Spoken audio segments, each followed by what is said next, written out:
innal hamdalillah nahmaduhu wa nasta'inuhu man yahdihillahu fala mudilla lahu wa man yudlil fala hadiya lahu wa ashhadu an la ilaha illallah wahdahu la sharika lahu wa ashhadu anna muhammadan abduhu wa rasuluhu amma ba'd fa inna khayral hadisi kitabullah wa khayru hadiyu Muhammad wa sharral umuri muhdatsatuha wa kullu muhdatsatin bid'ah wa kullu bid'atin dalalah wa kullu dalalatin finnar. A'udzu billahi minasy syaithanir rajim. Wa qarna fi buyutikunna wa la tabarrujna tabarrujal jahiliyatul ula. An Abdullah ibn Umar radhiyallahu anhu qala anna Rasulullah sallallahu alaihi wasallam yaqulu anna rajulun imratan illa kana salisuhuma syaitan. সমস্ত প্রশংসা সেই মহান রব্বুল আলামিনের জন্য, যে মহান রব্বুল আলামিন আমাদেরকে সাপ্তাহিক উত্তম দিনে ইয়ামুল জুমার দিনে আল্লাহর ঘরে আল্লাহর ইবাদত করার উদ্দেশ্যে আমাদেরকে উপস্থিত করেছেন। আমরা উপস্থিত হতে পেরেছি, এজন্য আমরা সকলেই মহান আল্লাহ তাআলার শুকরিয়া আদায় করি। সকলে বলি আলহামদুলিল্লাহ। শেষ নবী মুহাম্মদ সাল্লাল্লাহু আলাইহি ওয়াসাল্লামের উপর দরুদ ইব্রাহিম একবার পাঠ করি। আল্লাহুম্মা সাল্লি আলা মুহাম্মাদিন ওয়া আলা আলি মুহাম্মাদ কামা সাল্লাইতা আলা ইব্রাহিম ওয়া আলা আলি ইব্রাহিম ইন্নাকা হামিদুম মাজিদ। আল্লাহুম্মা বারিক আলা মুহাম্মাদিন ওয়া আলা আলি মুহাম্মাদ কামা বারাকতা আলা ইব্রাহিম ওয়া আলা আলি ইব্রাহিম ইন্নাকা হামিদুম মাজিদ। আজকে ইয়ামুল জুমার দিনে সংক্ষিপ্ত সময়ে সংক্ষিপ্তভাবে আলোচনা হবে। ইসলাম নারীদেরকে মর্যাদা দিয়েছে। অন্যান্য ধর্ম, অন্যান্য ব্যক্তিবর্গ, অন্যান্য জাতি সম্প্রদায় নারীর মর্যাদা দিতে পারেনি। একমাত্র ধর্ম ইসলাম নারীর মর্যাদা দিয়েছে। আল্লাহ এবং আল্লাহ রাসূল নারীর মর্যাদা দিয়েছে। যখন নারীর মর্যাদা ছিল না, সে সময় নারীকে নির্যাতন, নারীর উপরে নানান নির্যাতন, নারীকে তুচ্ছ তাচ্ছিল্য করা হতো, নারীকে অপমান অপদস্থ করে জীবন্ত কবর দেওয়া হতো। সেই যুগে নারীকে মর্যাদা দেওয়া হয়েছে। সেই নারীর মর্যাদা বিষয়ে আল্লাহ এবং আল্লাহ রাসূল সাল্লাল্লাহু আলাইহি সাল্লাম কি বলেছেন আমরা অবগত হব। উক্ত বিষয়ে যেন আল্লাহ তাআলা কথা বলার এবং উভয়কে শোনার, তারপরে জীবনের সাথে বাস্তবায়ন করার আল্লাহ তাআলা যেন তৌফিক দান করেন। আল্লাহুম্মা আমিন।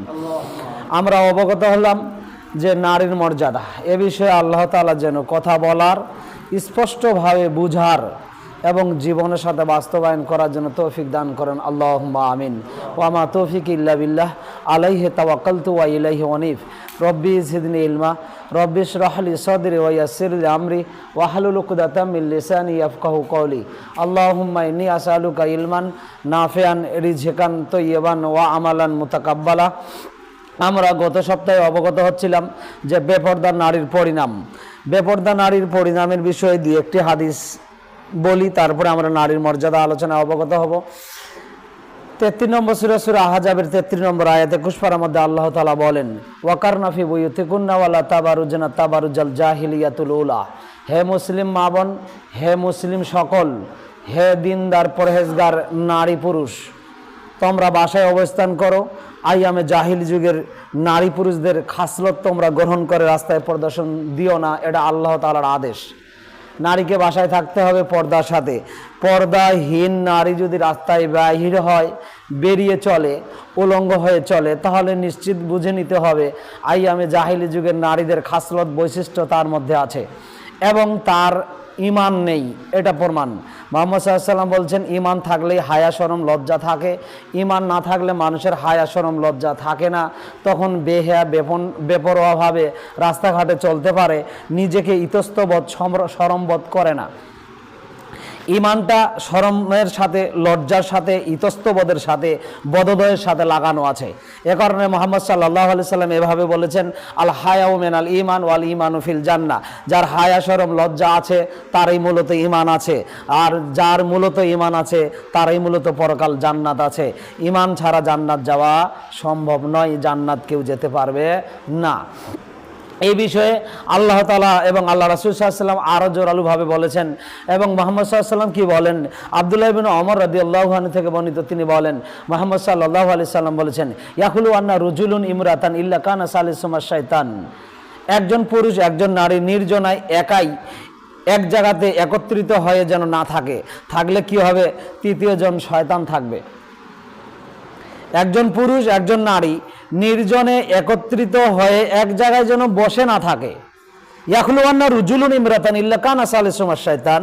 যদি একজন নারী একজন পুরুষ নির্জনে একাই একত্রিত হয়ে এক জায়গায় বসে থাকে, তৃতীয় জন শয়তান থাকবে।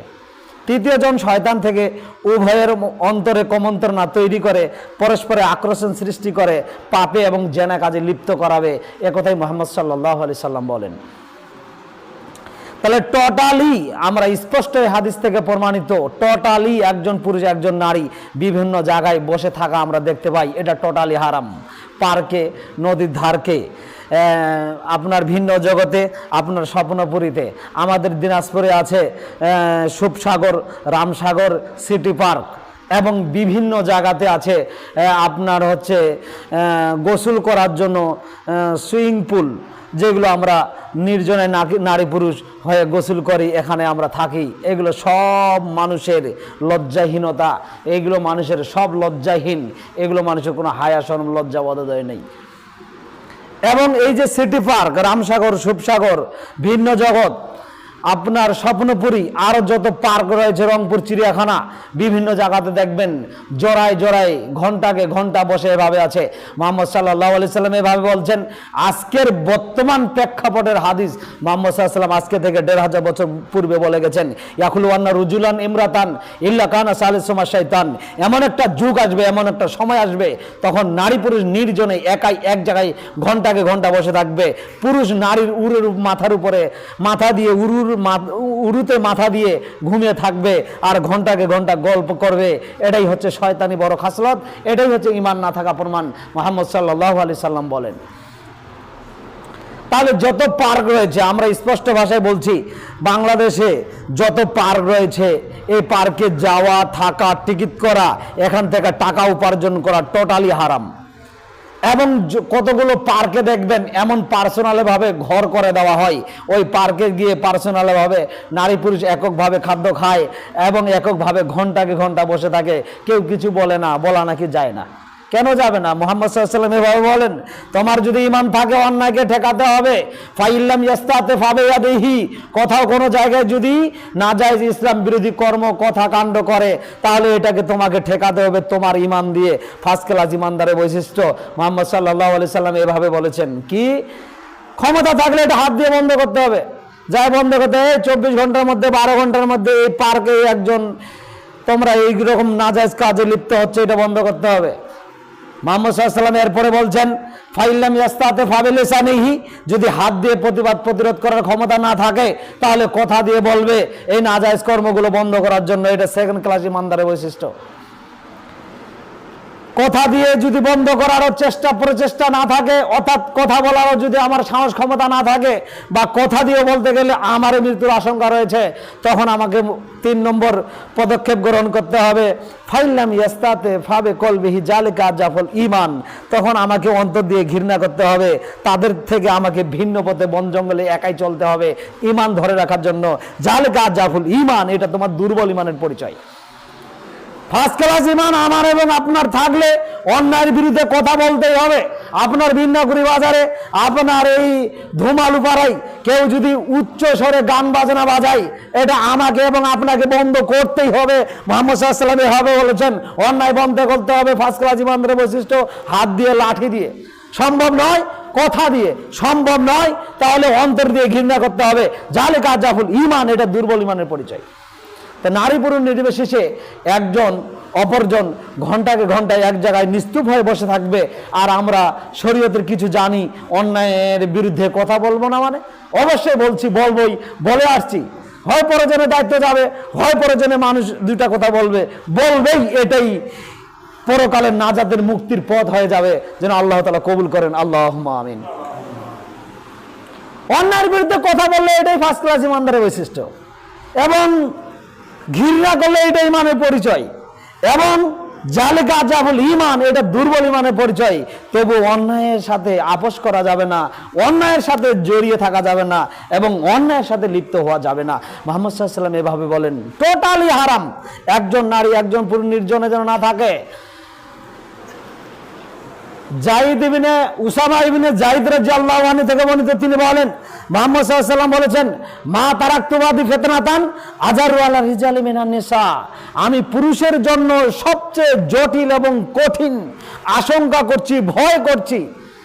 আর কোনো আশঙ্কা এবং ভয় নেই যেটা নারীদের চেয়ে বেশি হতে পারে। মুহাম্মদ সাল্লাল্লাহু আলাইহি সাল্লাম নিজে আশঙ্কা করছেন, বড় বিপদ, বড় সমস্যা আশঙ্কা করছেন। মুহাম্মদ সাল্লাল্লাহু আলাইহি সাল্লাম এভাবে বলেন যে, আর আমি কোনো এর চেয়ে বিপদ আমি দেখি না। সেই বিপদটাই হচ্ছে নারী, সেই ফিতনাটাই হচ্ছে নারী। নারী পুরুষকে পরকালে পাপের দিকে নিয়ে যাবে, জাহান্নামের দিকে নিয়ে যাবে। নারী পরকালে, ইহকালে পুরুষের ঈমান হরণ করবে, পুরুষের ঈমান ক্ষতিগ্রস্ত করবে, ঈমান ধ্বংস করবে, নারীর দিকে আকৃষ্ট করবে। এজন্যই মুহাম্মদ সাল্লাল্লাহু আলাইহি সাল্লাম বলেন, মা তারাকতু বাদি ফিতনাতান আযারু আলা রিজালি মিনান নিসা, পুরুষের জন্য সবচেয়ে বড় বিপদ, সবচেয়ে বড় ফিতনা, সবচেয়ে ঈমান ধ্বংস করার বড় মাধ্যম হচ্ছে নারী। এই নারী কথাটা মুহাম্মদ সাল্লাল্লাহু আলাইহি সাল্লাম উল্লেখ করেছেন। অপর হাদিসে কি বলছেন, মা রাআইতু মিন নাকিসাতি আকলি, যদি নারীর বুদ্ধি কম হয়, শিক্ষাও যদি কম হয়, তবুও নারী, যদি নারীর বিদ্যাও কম হয়, শিক্ষাও যদি কম হয়, অপূর্ণতা থাকা সত্ত্বেও এই অপূর্ণতা নারী বুদ্ধিমানের বুদ্ধিকে, ইমানদারের ইমানকে ধ্বংস করে পাপের দিকে নিয়ে যাবে। এই নারী বিদ্যা বুদ্ধি অপূর্ণতা থাকা সত্ত্বেও বুদ্ধিমানের বুদ্ধিকে, একজন ধার্মিক পরেশগার পুরুষকে অতি শীঘ্রই পাপের দিকে নিয়ে যাবে। এ কথাই মুহাম্মদ সাল্লাল্লাহু আলাইহি ওয়াসাল্লাম আশঙ্কা করছেন। ইবনে মাসউদ রাদিয়াল্লাহু আনহু থেকে বর্ণিত, আমরা কয়েকটি হাদিস থেকে স্পষ্ট, নারী আমাদের দুনিয়ার বড় ফিতনা পুরুষের জন্য। নারী থেকে সাবধান, সতর্ক থাকতে হবে। গত সপ্তাহে আমি বলছি, ফাত্তাকুদ দুনিয়া ওয়াত্তাকুন নিসা, তোমরা নারী ফিতনা থেকে বাঁচো, পুরুষের দুনিয়ার ফিতনা থেকে বাঁচো। পুরুষকে সাবধান, সতর্ক অনেকবার হাদিসের মাধ্যমে আল্লাহ এবং আল্লাহ রাসূল সাবধান, সতর্ক করেছেন। এবং এই হাদিসে কি বলছেন আবারও, আব্দুল্লাহ ইবনে মাসউদ রাদিয়াল্লাহু আনহু থেকে বর্ণিত, তিনি বলেন মুহাম্মদ সাল্লাল্লাহু আলাইহি সাল্লাম বলেছেন, কি বলেছেন, মারাতুল আওরাতু ফাইজা খারাজাত ইস্তাশরা ফাহাশ শায়তান, একজন নারী যখন বাসা থেকে বের হবে, শয়তান তাকে নগ্নতার প্রতি ক্ষিপ্ত করবে, উদ্বুদ্ধ করবে এবং উৎসাহিত করবে। শয়তান নারীকে বলবে, তুমি অর্ধনগ্ন হও, ছোটখাটো কাপড় পরো, আটো কাপড় পরো, মানুষ তোমাকে দেখবে, তোমার কতই না ভালো হবে, তোমার কতই না প্রমোশন হবে, মানুষ তোমাকে তাকাবে। এই হাদিস প্রমাণ করে, আল মারাতুল আওরাতু ফাইজা খারাজাত ইস্তাশরা ফাহাশ শাইতান, একজন নারী যখন রাস্তায় আসবে, রাস্তায় আসার পূর্বে শয়তান তাকে নগ্নতার প্রতি, উলঙ্গতার প্রতি ক্ষিপ্ত করাবে, উদ্বুদ্ধ করাবে, উৎসাহিত করাবে। তুমি ছোটখাটো পোশাক পরো, আটো পোশাক পরো, ও নগ্ন অর্ধনগ্ন হয়ে রাস্তায় যাও, পুরুষ তোমাকে দেখবে, তোমার কতই না ভাব ও আয় হবে, ইতস্ত উৎসাহিত হবে। এভাবে শয়তান তাকে কি করাবে, নগ্নতার প্রতি, পাপের প্রতি ক্ষিপ্ত করাবে। আর নারী শয়তানের মেসেজ গ্রহণ করে অর্ধনগ্ন হয়ে রাস্তায় চলে আসবে। তাহলে বিষয়টি আরো অতীব জটিল। শয়তান নারীকে নগ্নতার প্রতি উদ্বুদ্ধ করবে, উৎসাহিত করবে। শয়তানের দশটা টপটা নারী গ্রহণ করে, তখন নারী অর্ধনগ্ন, নগ্ন হয়ে রাস্তায় আসবে পুরুষের ঈমান হরণ করার জন্য। এরপরে বিষয়টি দেখেন, আব্দুল্লাহ ইবনে আব্বাস রাদিয়াল্লাহু আনহু থেকে বর্ণিত, তিনি বলেন মুহাম্মদ সাল্লাল্লাহু আলাইহি সাল্লাম বলেছেন, লাআনাল মুখান্নাসিনা মিনার রিজাল আওয়ার রাজালাতু মিনান নিসা,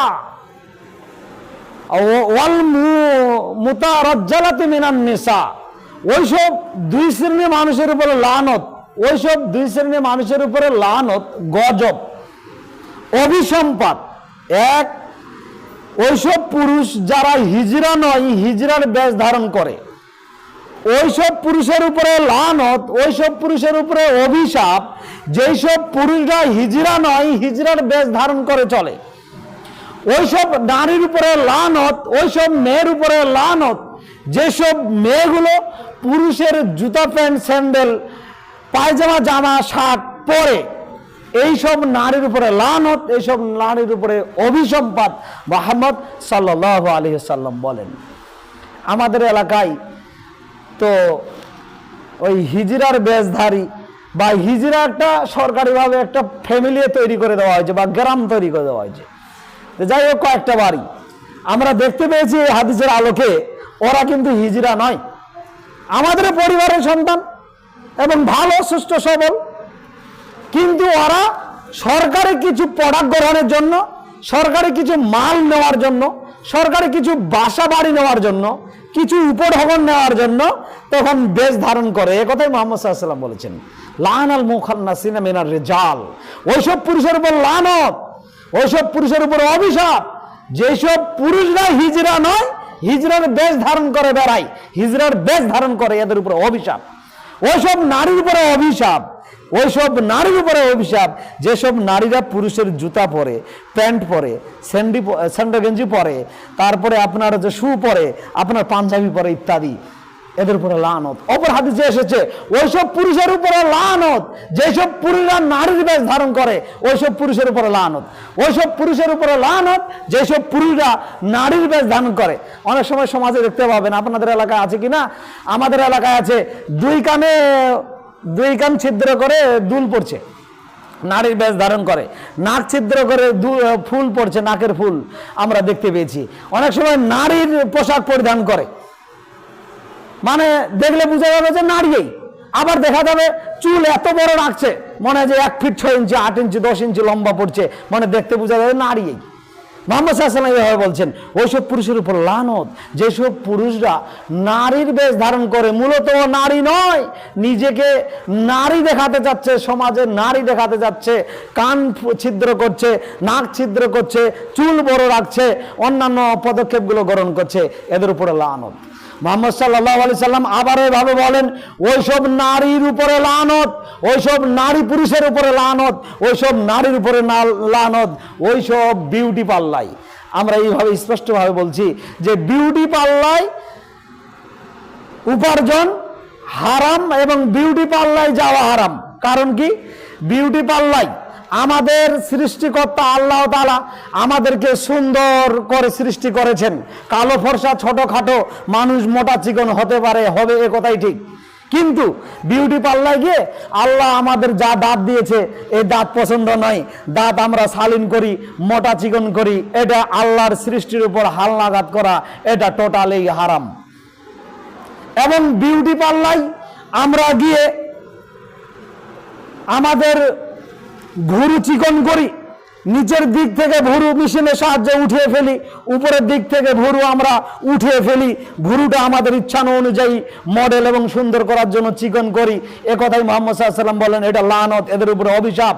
যারা এই যারা এই ভুরু অর্থাৎ দাঁত শালীন করে এবং করিয়ে নেয়, যারা করিয়ে দেয় আর যারা করিয়ে নেয়, যারা করিয়ে দেয় আর যারা করিয়ে নেয়, তাদের উপরে লানত, তাদের উপরে লানত, তাদের উপরে অভিশাপ, তাদের উপরে গজব। মুহাম্মদ সাল্লাল্লাহু আলাইহি ওয়াসাল্লাম এভাবে বলেছেন, এবং এদের উপার্জন হারাম।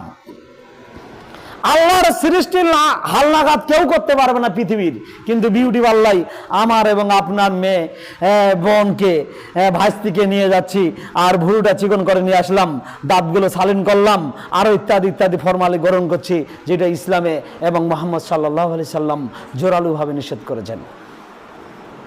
এগুলো থেকে আমাদেরকে সাবধান সতর্ক থাকতে হবে।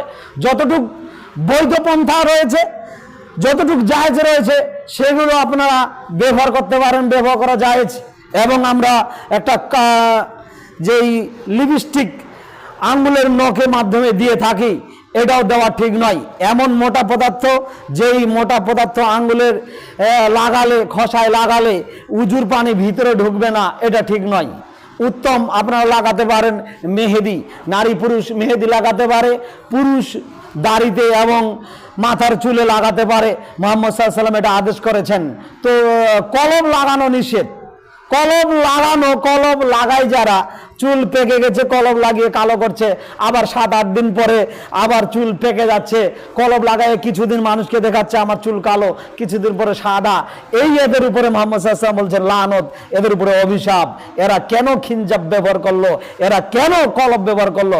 চুল পেকে গেছে, পাকবে কথাই ঠিক, তারা মেহেদি ব্যবহার করবে, মেহেদি ব্যবহার করা যায়। যারা এগুলো ফর্মুলা, যারা এগুলো পদক্ষেপ গ্রহণ করে, যারা এগুলো প্রোডাক্ট গ্রহণ করে, এগুলো ক্রয় করা হারাম, বিক্রি করা হারাম, এগুলো গ্রহণ করলে আমাদের উপরে অভিসম্পাত, আমাদের উপরে লানত মুহাম্মদ সাল্লাল্লাহু আলাইহি ওয়াসাল্লাম বলেছেন। আমরা বেপরদা নারীর পরিণামের বিষয়ে 2-4টা হাদিস বাকি ছিল, তাই বললাম। আমরা নারীর মর্যাদা ইসলাম দিয়েছে, অন্যান্য ধর্ম, অন্যান্য ব্যক্তিবর্গ দিতে পারেনি, পারবে না কিয়ামত পর্যন্ত। এ ব্যাপারে যখন নারীদের মান মর্যাদা ছিল না, নারীদেরকে যখন জীবন্ত বাচ্চা জন্ম নেওয়ার সাথে সাথে পুঁতে দেওয়া হতো, ওয়াইজাল মাউদাতু সুইলাত বিআইয়ি জামবিন কুতিলাত, এমন একটা যুগ। 81 নম্বর সূরা তাকবীর 9 এবং 8-9 নম্বর আয়াত 30 পারার মধ্যে আল্লাহ তাআলা বলেন, এমন একটা যুগ আসছিল, ওই সময়ে মানুষ মেয়েদেরকে, পিতারা নিজেই তার সন্তানকে জীবন্ত মাটিতে পুঁতে দিত। সেই সময়ে মুহাম্মদ সাল্লাল্লাহু আলাইহি সাল্লাম আইয়ামে জাহিলির যুগে মুহাম্মদ সাল্লাল্লাহু আলাইহি সাল্লাম মক্কাতে অবতীর্ণ হয়ে, তার উপরে আল্লাহর বিধান নাজিল হয়ে ইসলাম প্রতিষ্ঠা করে মুহাম্মদ সাল্লাল্লাহু আলাইহি সাল্লাম দেখিয়ে দিয়ে গেলেন যে নারী, শিশু, মেয়ে, কন্যা, শিশু পুঁতে দেওয়া টোটালি হারাম, এটা যাবে না। যেসব পিতারা, যেসব ভাইরা নিজের বোনকে, নিজের মেয়েকে জীবন্ত পুঁতে রেখেছে, জীবন্তভাবে হত্যা করেছে, পুঁতে হোক আর যে কোনো মাধ্যমেই হোক না কেন হত্যা করেছে, এসব নারীকে বিচারের দিন বিচার করার সময় বলা হবে বিআইয়ি জামবিন কুতিলাত। বলো তো, তোমার আত্মীয় স্বজন, তোমার পিতা, তোমার ভাই, তোমার আহাল পরিবার তোমাকে কোন অপরাধের কারণে হত্যা করেছে? তখন ওই মেয়ে আপনার বলবে আমার একটাই দোষ ছিল, আমি নারী মেয়ে হিসেবে পৃথিবীতে জন্মগ্রহণ করেছিলাম, তাই আমার পিতামাতা, তাই আমার ভাই, তাই আমার আত্মীয় স্বজন, তাই আমার পাড়া প্রতিবেশী আমাকে জীবন্ত পুঁতে ফেলেছে, পুঁতে হত্যা করেছে। সেই যুগে মুহাম্মদ সাল্লাল্লাহু আলাইহি ওয়াসাল্লাম আয়াত নাজিল করে বলছেন নারী মেয়ে জীবন্ত পুঁতে ফেলা হারাম। এ ব্যাপারে মুহাম্মদ সাল্লাল্লাহু আলাইহি ওয়াসাল্লাম বলেন, মুগিরা রাদিয়াল্লাহু আনহু থেকে বর্ণিত, তিনি বলেন মুহাম্মদ সাল্লাল্লাহু আলাইহি সাল্লাম বলেছেন ইন্নাল্লাহ হারামা উকুকুল ওয়ালিদাইন, আমি তোমাদের উপরে হারাম করেছি, তোমাদের উপরে নিষেধ করেছি, এই হারাম কাজ তোমরা করবে না কখনো। তার 1 নম্বর তিনি মুহাম্মদ সাল্লাল্লাহু আলাইহি সাল্লাম বলেন পিতামাতার অবাধ্য ছেলে মেয়ে তোমরা কখনো অবাধ্য হয় না, অবাধ্য হওয়া হারাম। ওয়াদাল বানাত, মেয়েকে জীবন্ত পুঁতে দেওয়া, পুঁতে হত্যা করা, এটা হারাম। তোমরা মেয়ে কখনো হত্যা করবে না, এটা চিরদিনের জন্য আল্লাহ তাআলা এবং আল্লাহ রাসূল সাল্লাল্লাহু আলাইহি ওয়াসাল্লাম হারাম করলেন, নিষেধ করলেন, কখনো তোমরা এই নিষেধ কাজ করো না। ও মানা ও আতিন, আমি তোমাদেরকে হারাম করেছি, নিষেধ করেছি, কখনো তোমরা কৃপণতাগিরি করবে না, সংকীর্ণতা বোধ করবে না, দান করলে কমে যাবে, এটা তোমরা কখনো ভাবো না। 3টা কথা এই হাদিসে এসেছে। মুহাম্মদ সাল্লাল্লাহু আলাইহি ওয়াসাল্লাম বলেন আমি 3টা বিষয় তোমাদের উপর হারাম করেছি, কখনো তোমরা এটা গ্রহণ করবে না। 1, পিতামাতা আনুগত্য করবে, কখনো পিতামাতার অবাধ্য হবে না, অবাধ্য হওয়া হারাম। 2, তোমরা তোমাদের মেয়ে অর্থাৎ তোমাদের বোন হলো কখনো নাক ছিটকানি দিবে না, খারাপ মন্তব্য করবে না, বোনকে এবং মেয়েকে কখনো তোমরা হত্যা করবে না, হত্যা করা এটা টোটালি হারাম। মুহাম্মদ সাল্লাল্লাহু আলাইহি ওয়াসাল্লাম বলেন 3 নম্বরে তিনি বলছেন, মুহাম্মদ সাল্লাল্লাহু আলাইহি ওয়াসাল্লাম এভাবে বলেন তোমরা আল্লাহর দেওয়া রিজিক দিয়ে আল্লাহর পথে দান করবে, কখনো তোমরা সংকীর্ণতা বোধ করবে না, কৃপণতাগিরি করবে না। কৃপণতাগিরি আমি মুহাম্মদ সাল্লাল্লাহু আলাইহি ওয়াসাল্লাম কিয়ামত পর্যন্ত টোটালি হারাম করে দিলাম। দেখেন, কৃপণতা যদি করি তাহলে সফলতা হবে না। রিজিকের মালিক তো আল্লাহ। 1 শতক মাটিকে কত রিজিক দিবে?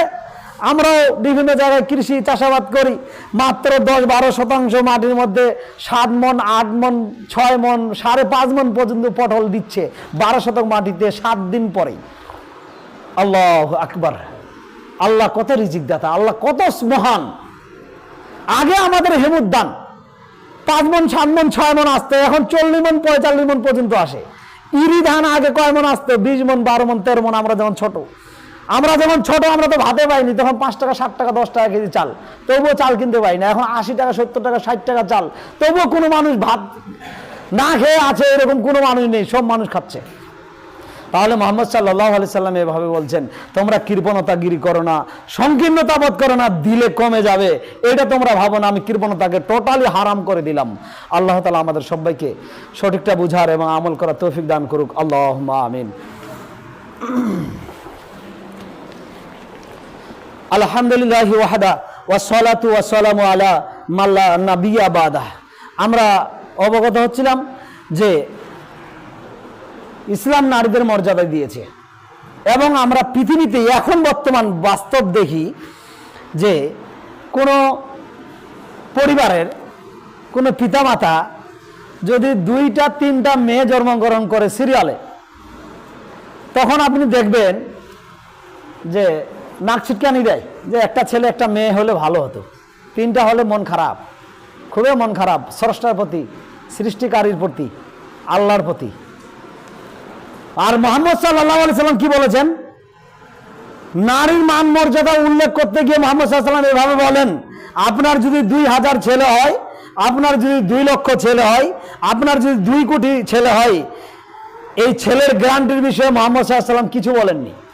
মুহাম্মদ সাল্লাল্লাহু আলাইহি সাল্লাম এভাবে বলেছেন যে 2টি মেয়ে যদি কারো হয়, 2টি মেয়ে সুন্দরভাবে যদি লালন পালন করে এবং ইসলামী শিক্ষায় শিক্ষিত করে, তারপরে ভালো ছেলে হাতে বিবাহ বন্ধনে আবদ্ধ করে, বিচারের দিন ওই 2 মেয়ে লালন পালনকারী পিতামাতা এই মধ্যমা আঙ্গুল আর শাহাদাত আঙ্গুল পাশাপাশি যেমন, বিচারের মাঠে ওইসব পিতামাতা আমার সাথে পাশাপাশি থাকবে তেমন। সুবহানাল্লাহ। আর পৃথিবীতে আমার যদি 2টি মেয়ে হয়েছে, আপনার যদি হয়েছে, আমি মন খারাপ করলাম, আপনি মন খারাপ করছেন। মুহাম্মদ সাল্লাল্লাহু আলাইহি ওয়াসাল্লামের উপর হাদিসে কি বলছেন? মান আদা বানাতা সালাসা। কোন পুরুষের কোন পিতার যদি 3টি মেয়ে হয়, ফাদ্দাবা হুন্না, এবং সুন্দর শিষ্টাচার শিখিয়ে দেয়, জাওয়াজা হুন্না, এবং লালন পালন করে ভালো জামাইয়ের হাতে তার 3টি মেয়ে বিবাহ বন্ধনে আবদ্ধ করে দেয়, ওয়াদখুলু ওয়া হাসানু, এবং সুন্দর ব্যবহার তাদের সাথে করে, এবং ভালো ব্যবহার ভালো সম্পর্ক পিতামাতা মেয়ের সাথে রাখে, ওয়াদখুলু জান্নাহ, সেই ব্যক্তি জান্নাতে প্রবেশ করবে। আল্লাহ তাআলা সেই 3টা মেয়ে লালন পালন পিতামাতাকে আল্লাহ তাআলা পরকালে জান্নাত দান করবেন। সুবহানাল্লাহ। দেখেন, মেয়ে আপনার 3টি হলে 2টি হলে অনেক লাভ, অনেক মর্যাদা রয়েছে। এক, আপনি বিচারের মাঠে 2 মেয়ে লালন পালন করলে মুহাম্মদ সাল্লাল্লাহু আলাইহি সাল্লামের সাথে থাকতে পারবেন। পাশাপাশি হয় 2 আঙ্গুলের কথা মুহাম্মদ সাল্লাল্লাহু আলাইহি সাল্লাম বলছেন। দূরত্ব কত 2 আঙ্গুলের? আমি আর আপনি ভাবি 1 ইঞ্চিও নয়, গলাটা মনে হয় 1 ইঞ্চিও হবে না, পাশাপাশি থাকবেন। মুহাম্মদ সাল্লাল্লাহু আলাইহি সাল্লাম বললেন, 3টি সন্তানের লালন পালনকারী যদি পিতা হয় এবং শিষ্টাচার শিখিয়ে দিবে, ভদ্রতা শিখাবে, ইসলামের জ্ঞান ওইসব 3টি নারীকে দিবে, এবং জাওয়াজাহুন্নাহ, এবং ভালো ছেলের সাথে 3টা মেয়েকে বিবাহ বন্ধন দিবে, এবং 3টা মেয়ের সাথে সম্পর্ক বজায় রাখবে পিতা। আপনাদের এলাকায় আছে কিনা? আমাদের এলাকায় আছে। কিন্তু মেয়ে যদি 3টা হয়েছে, ছোট মেয়েকে 3 বিঘা মাটি লিখে দিয়েছে, বড় মেয়েকে 1 শতক মাটিও দেয়নি, তাহলে এটা কি সম্পর্ক হলো না সম্পর্ক ছিন্ন করা হলো? সম্পর্ক ছিন্ন করা হলো। মুহাম্মদ সাল্লাল্লাহু আলাইহি ওয়াসাল্লাম বলছেন, ভালো শিষ্টাচার শিখিয়ে দিবে, 3টা মেয়েকে ভালো ছেলের সাথে বিবাহ বন্ধনে আবদ্ধ দিবে, তারপরে তিনি বলছেন সম্পর্ক বজায় রাখবে। ওয়াদখুলু জান্নাহ, তাহলে আল্লাহর জান্নাতে তুমি প্রবেশ করতে পারবে। সুবহানাল্লাহি ওয়া বিহামদিহি। তাহলে সম্পর্কটা কি? সম্পদ এখন আমার যদি থাকে 3টা ছেলে 3টা মেয়ে, 3টা মেয়েকে আমাকে ফারাজ অনুযায়ী, কোরআন হাদিস অনুযায়ী যা পাবে তা দিতে হবে। ছোট মেয়েকে 3 বিঘা আর বড় মেয়েকে 3 শতক 10 কাঠা, এটা কিন্তু বেইনসাফ। অর্থাৎ আত্মীয়তা সম্পর্ক ছিন্ন করা বড় মাধ্যম, জান্নাত আর জুটবে না। সম্পর্ক বজায় রাখতে হবে। ছোট মেয়েকে যে মানের দেখবেন, বড় মেয়েকেও সে মানের দেখবেন, মেঝো মেয়েকেও সে মানের দেখবেন। এটাই হচ্ছে ইনসাফ বন্টন, সম্পূর্ণ ন্যায়পরায়ণ পিতা। এই পিতাকেই আল্লাহ তাআলা পরকালে জান্নাত দান করবেন। সুবহানাল্লাহ। তাহলে দেখেন, হাদিসে একটাও আসেনি 2000 ছেলে, 2টা ছেলে, 2 লক্ষ ছেলে, 2 কোটি ছেলে লালন পালন করলে মুহাম্মদ সাল্লাল্লাহু আলাইহি ওয়াসাল্লামের সাথে বিচারের মাঠে থাকা যাবে, জান্নাত যাওয়া যাবে, এরকম কোনো হাদিস নাই। ইমরান একজন ব্যক্তি, তার স্ত্রীর নাম হচ্ছে হান্না বিনতে ফাকুস। ইমরান আল্লাহ তাআলার কাছে, হান্না বিনতে ফাকুস তার স্ত্রী আল্লাহ তাআলার কাছে দোয়া করছেন যে আল্লাহ আমাদের একটা সন্তান দান করো, যদি সন্তান দান করো তাহলে তোমার ঘরে খেদমতের জন্য লাগিয়ে দিব। সংক্ষিপ্ত ভাবে বলি যে নারীর মর্যাদা কতটুকু ইসলাম দিয়েছে, যে হান্না বিনতে ফাকুস এবং ইমরান স্বামী স্ত্রী দুজনে আল্লাহ তাআলার কাছে দোয়া দরখাস্ত করছে, আল্লাহ একটা সন্তান দান করো, আমরা মানত করলাম, নিয়ত করলাম, তুমি যদি আমাদেরকে সন্তান দান করো, এই সন্তানটা তোমার ঘরে, তোমার ইবাদতের ঘরে খেদমতে পরিষ্কার পরিচ্ছন্নতার জন্য আমরা খাদেম তাকে বানিয়ে দিব। তখন আল্লাহ তাআলা তার দোয়া কবুল করলেন এবং সন্তান দিলেন। হান্না বিনতে ফাকুসের গর্ভে পেটে সন্তান দিলেন। সন্তানটা হলো সেটা কে? মারিয়াম।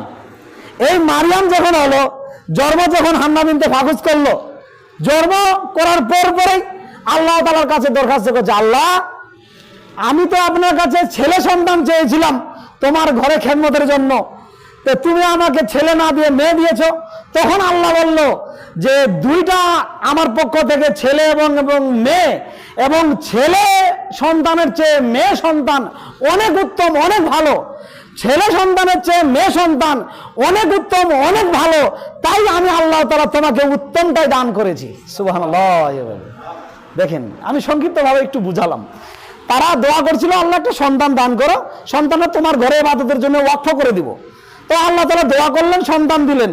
সন্তান কি হবে হান্না বিনতে ফাকুস জানে না, প্রসব করলেন, হয়েছে মেয়ে। তো আল্লাহর কাছে দোয়া দরখাস্ত করলেন, আল্লাহ চেয়েছিলাম তো সন্তান ছেলে, সন্তান দিলে সে খেদমত করতো। আল্লাহ বলছে ছেলে সন্তানের চেয়ে মেয়ে সন্তান অনেক উত্তম, অনেক ভালো, তাই আমি আল্লাহ তাআলা অনেক ভালো, অনেক উত্তমটাই তোমাকে দিয়েছি, তোমার দোয়াটা কবুল করেছি, আমার পক্ষ থেকে এই উত্তমটা আমি তোমাকে দান করে দিলাম। সুবহানাল্লাহ। তখন দেখেন উত্তম সন্তান, ছেলে এবং মেয়ের মধ্যে উত্তম সন্তান কে? মেয়ে। এই আয়াত, সূরা ইমরানে অনেক আয়াত আছে এটা প্রমাণ করে। আরেকটা বিষয় দেখেন, যে 2 সন্তান 3 সন্তান লালন পালন করতেই হবে আমাদের। কখনো মন খারাপ করা যাবে না, আল্লাহ আমাকে 3টা মেয়ে দিল, 4টা মেয়ে দিল, 5টা মেয়ে দিল। অনেক সময় দেখবেন সৃষ্টিকর্তা আল্লাহ, আল্লাহ ভালো জানে। আমরা অনেক জায়গায় দেখতে পেয়েছি, অনেক মানুষ 5টা সিরিয়ালে ছেলে, 5টা সিরিয়ালে মেয়ে। একটা যার 5টা ছেলে, একটা মেয়ে নেই, আর যার আবার 5টা মেয়ে, তার একটা আবার ছেলে নাই। আল্লাহু আলাম, আল্লাহ তাআলা ভালো জানে। তাহলে কি করতে হবে? আমাদের ধৈর্য ধারণ করতে হবে। কখনো যদি আমরা ওই সন্তানকে দেখে তুচ্ছ তাচ্ছিল্য মনে করি, হেউ প্রতিপূর্ণ হই, খারাপ হই, তাহলে এই খারাপটা, এই হেউ প্রতিপূর্ণটা সরাসরি কাকে লাগবে? আল্লাহ তাআলাকে লাগবে। কারণ আল্লাহ তাআলা সৃষ্টি করেছে, এবং আল্লাহ তাআলা সৃষ্টি নিয়ে যদি আমরা হাল্লাঘাত করি, এ পছন্দ হয়নি, এ শরীরটা এরকম করতে হবে, এ দাঁত সালিম করতে হবে, অমুক করতে হবে, তমুক করতে হবে, আল্লাহর সৃষ্টির উপরে হাল্লাঘাত করতে হবে, আল্লাহ সৃষ্টি করে যেটা আমার পছন্দ হয়নি এটা যদি করতে হয়, তাহলে এগুলো হচ্ছে সব আল্লাহকে অপমান করা শামিল, তুচ্ছ তাচ্ছিল্য করা শামিল, এবং আল্লাহকে হেউ প্রতিপূর্ণ করা শামিল। এগুলো কাজ হবে আমাদের। তখন আমাদের উপরে গজব নাজিল হবে, অভিসম্পাত হব, আমরা জঘন্য নিকৃষ্ট হব। তখন আল্লাহ তাআলা আমাদেরকে জটিল এবং কঠিনভাবে ধরবেন। তাহলে আমি আপনাদেরকে বোঝাতে চেয়েছিলাম যে নারীর মর্যাদা ইসলাম দিয়েছে, মুহাম্মদ সাল্লাল্লাহু আলাইহি ওয়াসাল্লাম দিয়েছে। যেই সময় নারীর মর্যাদা ছিল না, যেই সময় নারীকে জীবন্ত পুঁতে দেওয়া হতো, হত্যা করা হতো, ওই যুগেই ইসলাম নারীকে টোটালি খোলাখুলি স্পষ্ট ভাষায় বলেছে নারী হত্যা হারাম। নারী, শিশুকন্যা, টোটালি হারাম। মুহাম্মদ সাল্লাল্লাহু আলাইহি সাল্লাম এভাবে বলেছেন। এখন আমরা সমাজে আরো কিছু জায়গা দেখতে পাই, নারীরা ব্যবসা করে। এটা ঠিক নয়। যেসব নারীরা ব্যবসা করে, নিজের উজ্জ্বলতা, নিজের সৌন্দর্য মানুষের দিকে বিক্রি করে, কোনো প্রোডাক্টে কোনো জায়গায় থাকে, এসব নারীরা নিজের এই মান মর্যাদা বুঝে না। নিজের মান মর্যাদা তারা নিজেরাই হারিয়ে ফেলছে। অনেক সময় দেখবেন বিমানবন্দরে দেখবেন সুন্দরী নারীদেরকে নিয়োগ দেওয়া হয়েছে।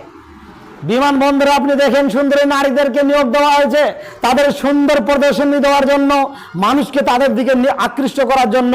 মানুষ তাদের দিকে যাবে, দিয়ে একটি কথা বলবে ঢং ঢং করে। এইসব নারীকে অ্যাডভার্টাইজের মাধ্যমে সেখানে সাজিয়ে তোলা হয়েছে। এইসব নারীরা নিজের মান মর্যাদা হারিয়ে ফেলেছে। যেসব নারীরা লাক্স সাবানে, অমুক সাবানে, অনুক পরাগে নিজের চেহারাটা বিক্রি করে, নিজেই অ্যাডভার্টাইজ দিয়ে সাবান বিক্রি করছে, এই নারীরা নিজেরাই নারীদের মান মর্যাদা হারিয়ে ফেলেছে। যে নারীর যত বেপর্দা হবে, সে নারী সমাজে ততই কুলসিত হবে, ততই অপমানিত হবে, লাঞ্ছিত হবে, ক্ষতিগ্রস্ত হবে, কখনো সফলতা লাভ করতে পারবে না। এ মান মর্যাদা হারিয়ে ফেলেছে। এখন আপনি গ্রামীণ ব্যাংকে যান, এখন আপনি গ্রামীণ সিমে যান, বাংলা লিঙ্গে সিমে যান, অমুক সিমে যান, তমুক সিমে যান, সেখানে যাই দেখেন সুন্দরী সুন্দরী নারীদেরকে নিয়োগ দেওয়া হয়েছে। আর এই নারীও তো নিজেও বুঝে না আমার ইসলাম কতটুকু মান মর্যাদা দিয়েছে, আমাকে কিভাবে থাকা উচিত, কিভাবে খাওয়া উচিত, কিভাবে চলা উচিত। ও নারী নিজের মান মর্যাদা নিজে হারিয়ে ফেলে ওখানে যায় আছে। গ্রামীণ সিমে যান আপনি, ওই নারী নিজের চেহারাটা, একটা নারী কালো কুচকুচে অসুন্দরী নারী ওখানে নিয়োগ দেওয়া হয়নি। ওই নারীটা নিয়োগ দেওয়া হয়েছে কেন? তার দেহার মাধ্যমে, তার সৌন্দর্যের মাধ্যমে ওখানে তারা ব্যবসা চালু করেছে, এজন্য ওইসব নারীকে নিয়োগ দেওয়া হয়েছে।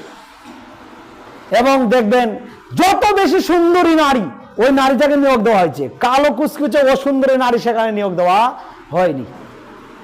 তাহলে যেসব নারীরা নারীর মর্যাদা হারিয়ে ফেলে, বিভিন্ন পড়াগে, বিভিন্ন প্রতিষ্ঠানে নিজের দেহকে বিক্রয় করে, নিজের সৌন্দর্যকে প্রদর্শন দিয়ে নিজের সৌন্দর্য বিক্রি করে, যারা প্রোডাক্ট বিক্রি করছে, প্রতিষ্ঠান পরিচালনা করছে, এসব নারীরা নিজেরাই মান মর্যাদা হারিয়ে ফেলেছে।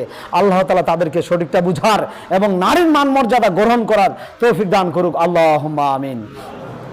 আমরা অবগত হচ্ছিলাম যে নারীর মর্যাদা ইসলাম দিয়েছে, আল্লাহ দিয়েছে, আল্লাহ রাসূল সাল্লাল্লাহু আলাইহি সাল্লাম দিয়েছে।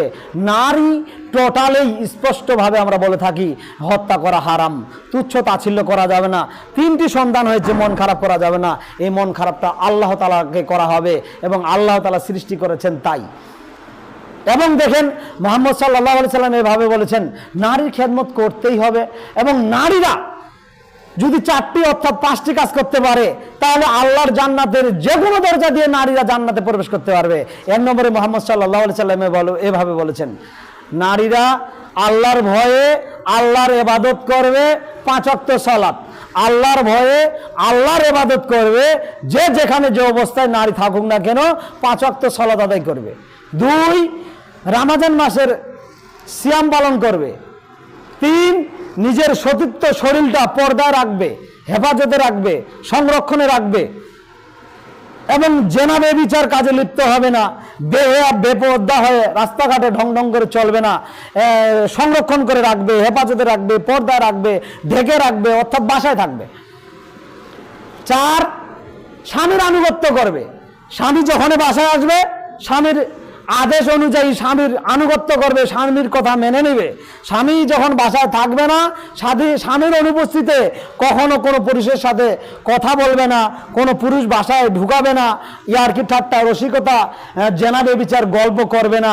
এই নারী যদি 4টি কাজ করতে পারে, তাহলে মুহাম্মদ সাল্লাল্লাহু আলাইহি ওয়াসাল্লাম গ্যারান্টি দিচ্ছেন আল্লাহর জান্নাতের যে কোনো দরজা দিয়ে ওই নারী জান্নাতে প্রবেশ করতে পারবে। সুবহানাল্লাহি ওয়া বিহামদিহি। 4টি কাজ। 5 ওয়াক্ত সালাত আদায় করবে নারী, রমজান মাসে সিয়াম পালন করবে, নিজের শরীরটা পর্দায় রাখবে, ধার্মিক হবে, পরেজগার হবে, মুত্তাকি হবে, মুমিন হবে এবং স্বামীর আনুগত্য করবে। উপস্থিত থাকলে স্বামীর আনুগত্য করবে, অনুপস্থিতে তার আহাল পরিবার দেখাশোনা করবে, বাসায় থাকবে, পরকীয়া প্রেম ভালোবাসা জেনার গল্প পরপুরুষের সাথে করবে না, অর্ধনগ্ন হয়ে রাস্তায় আসবে না, চলবে না। এবং মুহাম্মদ সাল্লাল্লাহু আলাইহি ওয়াসাল্লাম বলেন আল্লাহর জান্নাতের যে কোনো দরজা দিয়ে ওই নারীকে এমন পাওয়ার দেওয়া হবে, তুমি জান্নাতে যে কোনো দরজা দিবে জান্নাতে প্রবেশ করতে পারো। সুবহানাল্লাহি ওয়া বিহামদিহি। আল্লাহ তাআলা আমাদের সবাইকে সঠিকটা বুঝার এবং জীবনের সাথে বাস্তবায়ন করার এবং আমাদের মেয়েকে এবং আমাদের স্ত্রীকে ধার্মিক বানার এবং শিষ্টাচার, ভদ্রতা, নিয়মাবতা, ইসলামিক জ্ঞান দেওয়ার আল্লাহ তাআলা তৌফিক দান করুক। আল্লাহুম্মা আমিন। আল্লাহ, আমরা অবশ্যই মানুষ ভুলের মধ্যে, অবশ্যই মানুষ আমরা পাপের মধ্যে, অবশ্যই মানুষ আমরা অনেক অজান্তের মধ্যে রয়েছে। আল্লাহ, আমাদের ভুল ত্রুটিগুলো ক্ষমা করে দিয়ে, আমাদের অজানাকে জানা করে দিয়ে জীবনের সাথে বাস্তবায়ন করার তৌফিক দান করো। আল্লাহুম্মা আমিন। আল্লাহ, আমরা যতদিন পর্যন্ত পাপ মুক্ত না হচ্ছি, যতদিন পর্যন্ত ঋণ মুক্ত না হচ্ছি, যতদিন পর্যন্ত আমরা পুরোপুরি মুমিন মুত্তাকি না হচ্ছি, আল্লাহ ততদিন পর্যন্ত আমাদেরকে কবরে নিও না। আল্লাহুম্মা আমিন। আল্লাহ, আমরা যেদিন কবরে যাব, শেষ বাক্যটা দুনিয়াতে ঈমানের সাথে যেন আমরা বলতে পারি, লা ইলাহা ইল্লাল্লাহ বলে যেন মৃত্যুবরণ করতে পারি, আমাদের তাকদিরে ভাগ্যে দান করো। আল্লাহুম্মা আমিন। আমাদেরকে জান্নাতের সদস্য হিসেবে কবুল করো। আল্লাহুম্মা আমিন। আমাদের হিসাব নিকাশ সহজ করে নাও। আল্লাহুম্মা আমিন। আল্লাহ, আমাদের মধ্য থেকে আমাদের অনেক আত্মীয় স্বজন মারা গিয়েছে, যেগুলো আত্মীয় স্বজনের নাম বলা সম্ভব নয়। মুমিন হিসেবে, মুসলিম হিসেবে, আত্মীয় স্বজন হিসেবে, ওয়ারিস হিসেবে আল্লাহ তাদের জন্য দোয়া করি, তাদের কবর শাস্তি মাফ করো। আল্লাহুম্মা আমিন। তাদের পার্থিব জীবনে ভুল ত্রুটিগুলো ক্ষমা করে দাও। আল্লাহুম্মা আমিন। আল্লাহ, আমাদের পার্থিব জীবনে মসজিদে, মাদ্রাসায়, বিভিন্ন জায়গায় যারা অসুস্থ, রোগাক্রান্ত হয়ে পড়ে আছে, আল্লাহ তাদেরকে তুমি সুস্থতা দান করো। আল্লাহুম্মা আমিন। আজহাবিল ওয়াস রব্বান নাস ওয়াশফি আনতা শাফি লা শিফাউকা শিফা আল্লাহ গাদরু শাকামা বিসমিল্লাহ তুরবাতু আরজিনা বারিকাতি বাজিনা লি উশফা সাকিমুনা বিজিনি রব্বিনা।